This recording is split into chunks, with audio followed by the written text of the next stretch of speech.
In March 1974, a group of farmers digging a water well in Shanxi Province, central China, struck something entirely unexpected beneath the dry earth. Fragments of a life-sized clay human figure, buried for well over 2,000 years.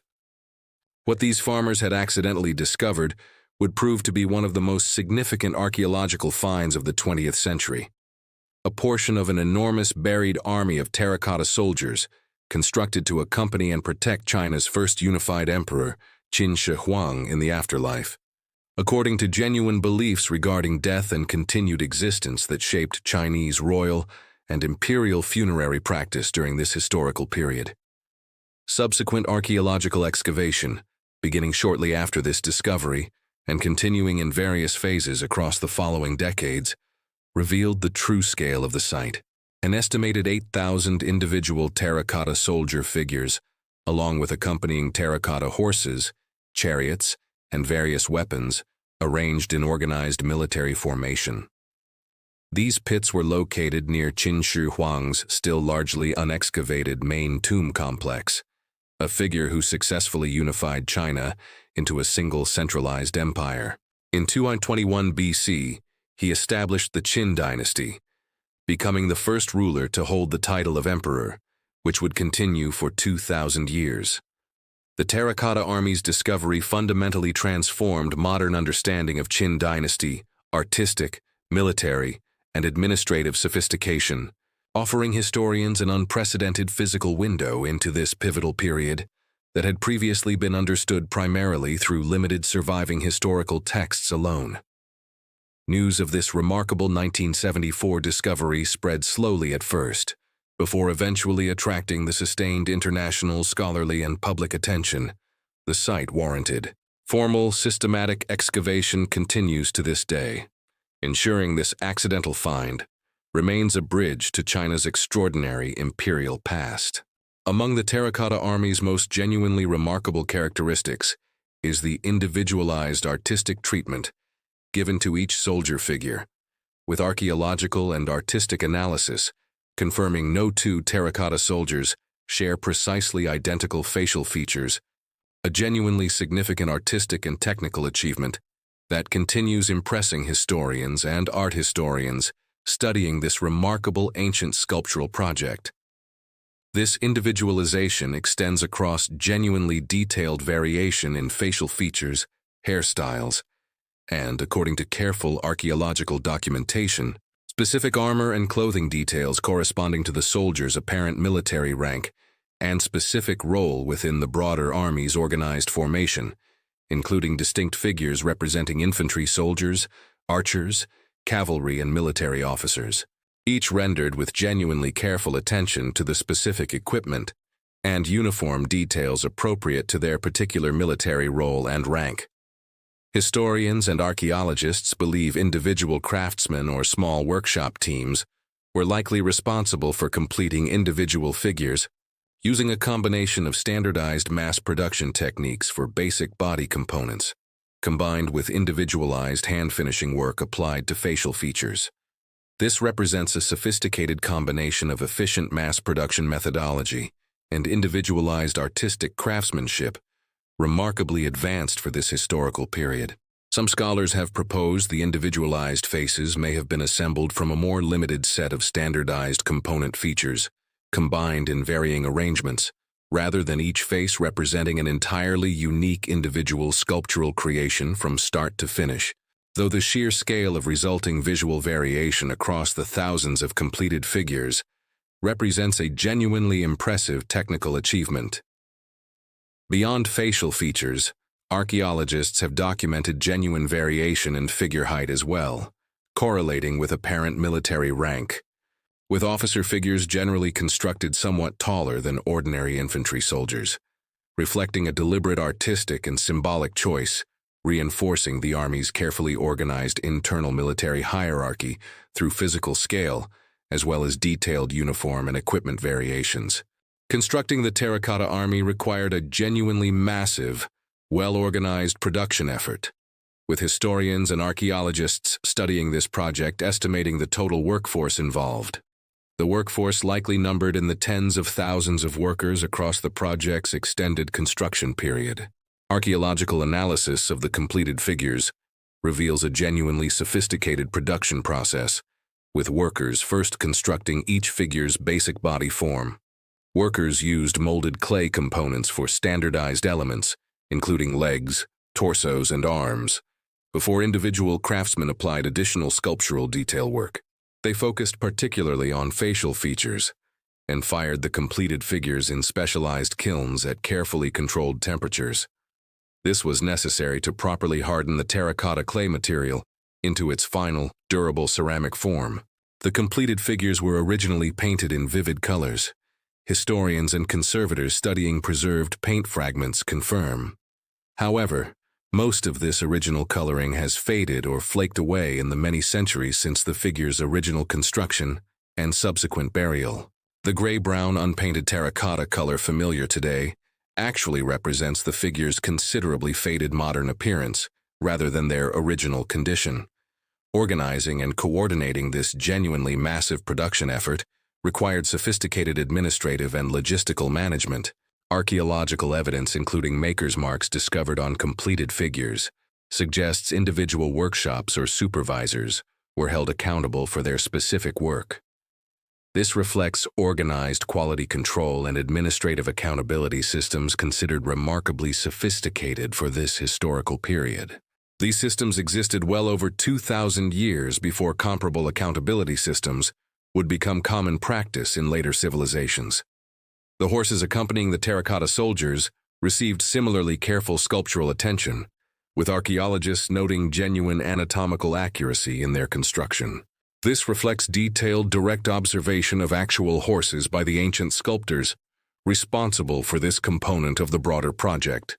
It reinforces the overall impression of observation-based artistic craftsmanship, extending across every category of figure within this remarkable ancient undertaking. The Terracotta Army's purpose connects to ancient Chinese beliefs regarding death, reflecting the conviction that a ruler required protection and attendance to continue his authority. Qin Shi Huang, according to the records of the Grand Historian by Sima Qian, demonstrated a lifelong preoccupation with achieving immortality and preparing for the afterlife. He reportedly sponsored extensive searches for legendary elixirs of immortality and various alchemical practices throughout his reign, seeking to achieve physical immortality through ritual. This preoccupation connects to the army's construction, representing one component of a broader tomb complex that involved decades of work and hundreds of thousands of laborers. Constructing elaborate burial provisions was a long-standing pattern in ancient Chinese tradition, yet the Terracotta Army's unprecedented scale and artistic sophistication remains historically unique. It reflects the emperor's significant resources and personal desire to ensure his protection extended into whatever afterlife existence he believed awaited him. Beyond soldiers, archaeologists discovered figures representing court roles, including acrobats, musicians, and officials, suggesting a symbolic recreation of his entire royal court. These preparations encompassed governmental and entertainment functions, intended to accompany and serve the emperor throughout his eternal existence. Despite extensive archaeological excavation of the surrounding terracotta soldier pits, Qin Shi Huang's actual primary burial tomb, located nearby beneath a large earthen mound, remains largely unexcavated. A deliberate archaeological decision, reflecting both genuine practical and ethical considerations that continue guiding ongoing research at this remarkable site. Ancient historical accounts, particularly Sima Qian's records of the Grand Historian, describe the main tomb as containing extraordinarily elaborate features, including reported rivers of liquid mercury representing the major rivers of China, mechanical crossbow traps designed to protect against potential tomb robbers, and a ceiling decorated with representations of celestial constellations. Though these dramatic details derive from historical textual description, written roughly a century after the tomb's original construction, rather than from direct archaeological confirmation, since the tomb chamber itself has not yet been directly examined. Modern scientific soil analysis conducted around the tomb mound has detected genuinely significantly elevated mercury concentration levels in the surrounding soil, providing some scientific support for the historical claim regarding mercury's presence within the tomb complex, though this analysis alone cannot confirm specific details, like the described mercury rivers mentioned in ancient accounts. Chinese archaeological authorities have maintained a deliberately cautious approach toward excavating the main tomb chamber itself, citing concerns regarding whether current preservation technology is adequately developed to properly protect fragile artifacts upon exposure to open air, and more broadly, genuine cultural and ethical considerations regarding appropriate respect for this significant historical burial site. Reflecting a patient archaeological approach, many historians consider appropriate, given the tomb's extraordinary historical significance and the genuine risk premature excavation might pose to properly preserving its contents for more advanced future archaeological study. Alongside the terracotta soldiers themselves, archaeologists excavating the burial pits recovered numerous genuine bronze weapons, including swords, crossbow triggers, and arrowheads, many found in genuinely remarkable states of preservation, despite having been buried for well over 2,000 years. This remarkable preservation initially led some researchers, following early analysis conducted in the 1990s, to propose the bronze weapons had been deliberately treated with a chromium-based coating specifically to prevent corrosion, a claim that received considerable popular attention, suggesting ancient Qin dynasty metallurgists had developed sophisticated anti-corrosion metal treatment technology that would not be independently developed elsewhere in the world for many subsequent centuries. It is important to directly address this specific claim with appropriate updated scientific context. More recent, considerably more detailed scientific analysis conducted in subsequent years has significantly revised this earlier interpretation, with researchers now generally concluding the weapon's remarkable preservation likely results primarily from a combination of the specific bronze alloy composition employed, the burial environment's particular soil chemistry, and in some cases, a lacquer coating applied to certain weapon components, rather than deliberate chromium-based anti-corrosion treatment, as earlier research had proposed. This represents an important example of scientific understanding, genuinely evolving through continued research, and responsible historical treatment should present the current, updated scientific consensus rather than continuing to repeat the earlier, now significantly revised chromium plating claim that unfortunately continues circulating within some popular historical sources. Regardless of this specific revised technical understanding, the recovered bronze weapons nonetheless demonstrate genuinely sophisticated Qin dynasty bronze metallurgy and weapons manufacturing capability, including standardized weapon components and dimensions suggesting organized, systematic mass production methods that historians studying ancient Chinese military technology consider genuinely impressive for this historical period. Understanding the Terracotta Army fully requires understanding Qin Shi Huang himself, a genuinely significant and, by most historical accounts, genuinely complex historical figure, whose reign combined remarkable administrative achievement with well-documented authoritarian severity that responsible historical treatment must address honestly. Qin Shi Huang's most significant historical achievement involved successfully unifying China's previously separate, competing warring states into a single centralized empire, subsequently implementing genuinely significant standardization reforms, including unified currency, standardized weights and measures, and a standardized writing system. Administrative achievements historians studying Chinese history consider foundational to the broader, lasting concept of unified Chinese civilization and governance that would continue, in various political forms, across the subsequent 2,000 years of Chinese imperial history. Qin Shi Huang also initiated significant infrastructure projects, including early construction connecting and extending previously separate regional defensive walls into what would eventually develop into the considerably more extensive Great Wall of China. Though historians note the wall as it exists today reflects predominantly later, considerably more extensive construction and reconstruction undertaken during the subsequent Ming dynasty, rather than representing Qin Shi Huang's original specific wall construction in its complete final form.